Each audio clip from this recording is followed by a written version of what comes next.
we are in historic downtown Fredericksburg in Virginia on Caroline Street.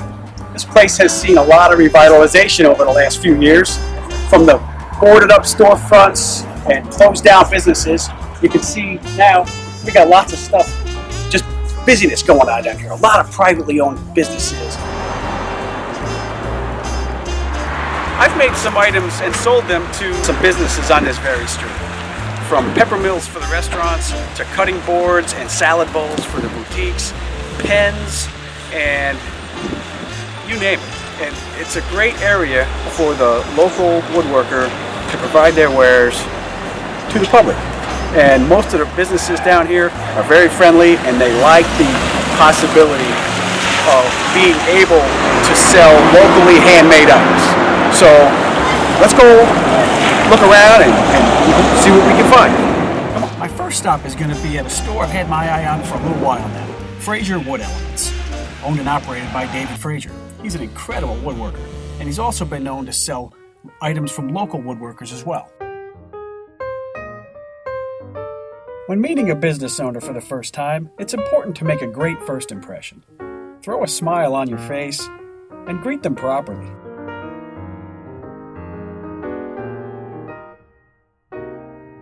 Always have a sample of your work and try not to take up too much of their time. After all, they're running a business too. And thanks to Dave, I have a few items in his store for sale.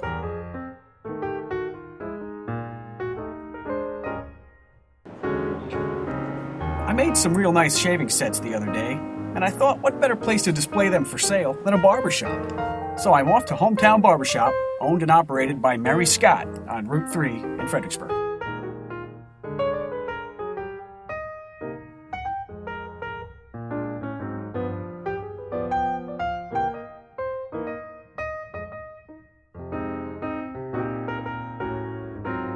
They sell quite a few items on the shelf at Hometown Barbershop, and Mary was intrigued by the idea of selling local handmade items, especially items that fit her shop's niche. It turns out these shaving sets are just what her customers were looking for, as I've sold 3 sets through her shop so far.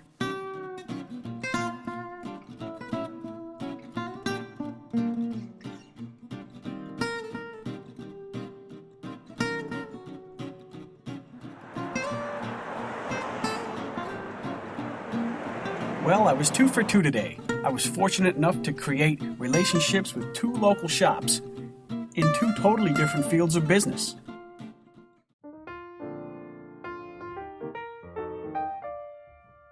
As I drive around town, I'm always keeping an eye open for possibilities.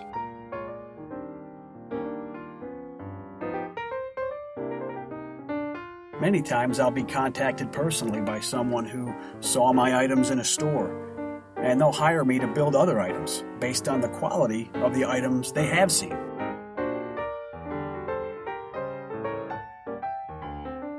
Chances are you're not going to be able to sell something in every store you go into, but stay positive and keep at it. It'll happen. At the end of the day, I guess I just love meeting new people and learning about where I live.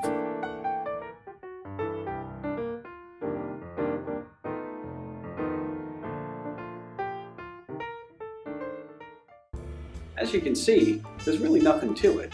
All you gotta do is know your neighborhood. Don't be afraid to get out there and make contacts.